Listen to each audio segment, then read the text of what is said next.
Right, in this video, we are going to talk about errors and uncertainties. Now, when a measurement is made with an instrument, there is some uncertainty in the result. The uncertainty is generally referred to as an error. These are not mistakes that are done because as physicists, we try by all means to avoid any silly mistakes. But these are limitations or uncertainties that may affect the accuracy of our readings. Now, in a single measurement with a scale instrument, the maximum error is taken to be half the distance between the adjacent markings on the scale, and the maximum possible error which is equal to the distance between adjacent scale markings. This is the precision with which the scale can be read. For example, you have a rule there that is graduated in millimeters. Now, there's an error of half a millimeter in judging the position of each end of the body against the rule. So the maximum possible error is twice half a millimeter, which becomes 1 or plus or minus 1 millimeter. So which means the precision is going to be plus or minus 1 millimeter. Now, a micrometer with a precision of plus or minus 0.01 millimeter gives readings that each have a precision of that 0.01 millimeters. Now, say you have got a reading that is 208 plus or minus 1 millimeter. The absolute uncertainty is 1 millimeter, which means that our value lies between 207 and 209 millimeters. Now, the fractional uncertainty would be the absolute uncertainty divided by the measurement, which is in this case 1 over 208. The fractional uncertainty has no units, but the absolute uncertainty has units. Percentage error would be the absolute error over the measured value times 100. So in our case, there is 1 over 208 times 100, which will be 0.48%, which is equal to 0.5%. Now, one thing that I need to note here, when stating your absolute uncertainties, they must always be to 1 SF, one significant figure, that is. But the fractional and the percentage errors do not have to be to 1 SF. Now, when combining errors, I'm just going to make a summary. If you're adding quantities, then you should add the absolute uncertainties. If you are dividing or multiplying quantities, you need to add the fractional errors or the percentage errors. If you are subtracting, you also need to add absolute errors.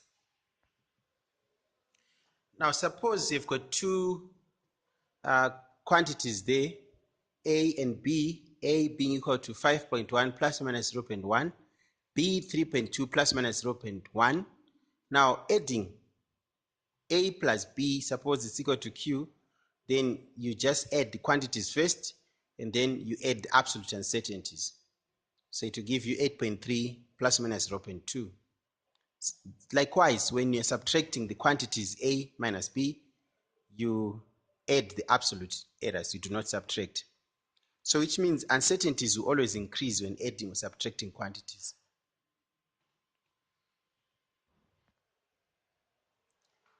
Now, if you have two quantities A and B, A being equal to 5.0 plus or minus 0.1, B being equal to 3.0 plus or minus 0.2.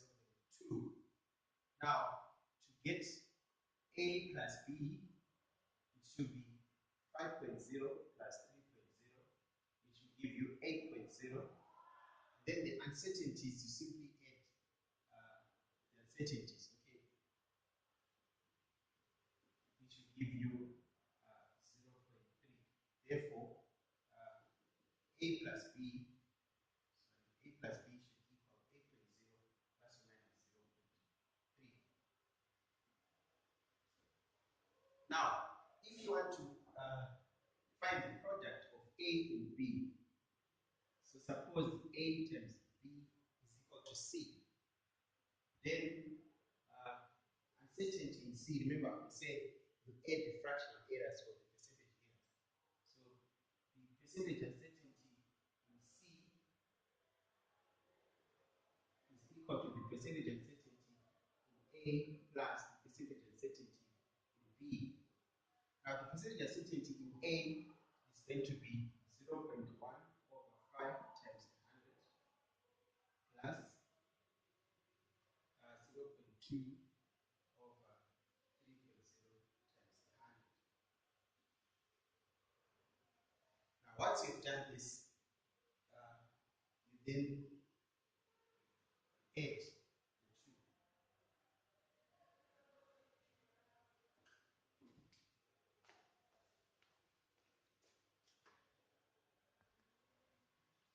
Now the total is 8.67%. Then we need to find A times B, which is equal to C there. So it will be 5 times 3, which is 15. Therefore, we then say 8.67 over 100 times this value 15. And this should give you 1.3. Now, to 1 SF, this is 1, so it's plus or minus 1. Therefore, our value of C is then expressed or written as 50 plus or minus 1. So that's the final answer. So remember to express 1 SF when it comes to absolute certainty. Now, my percentage uncertainty did not have to be to 1 SF, and suppose I didn't use this method, I used the method of fractional uncertainties. Also, I do not need to express them to 1 SF. The final answer, absolute error, is the one that